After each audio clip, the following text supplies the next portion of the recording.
Sạch thông thông lõ đấy đó. Rồi thông mấy ai cô trong cho là hạt tê hay ai cô cam phe còn nên chu nó trong bóng sma lấy tê xạ là bon về lần ngồi lỗ bài mà cái tô là mình fly thì tuổi sau nha đào đò là mai không fly vậy và điều fly về đấy giờ ta sắp thổi về bài này thì mẹ ngao cho mũi pua sụp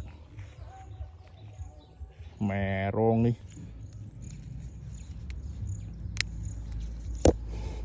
ngồi là thổi sau thom chết lời bán xạ là bó này giờ tới tè tổ viên chụp môn kia tâm tình mà phật mình buôn cái lỗ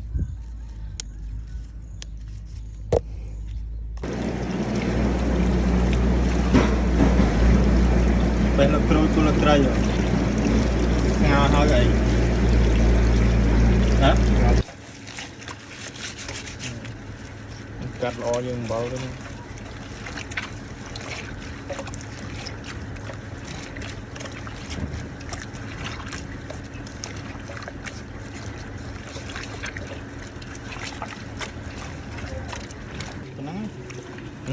peluang thế này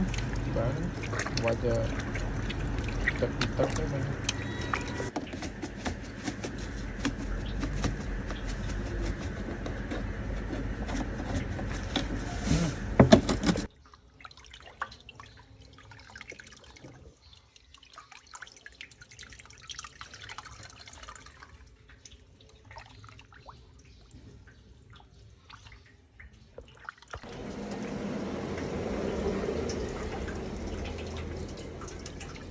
asli ku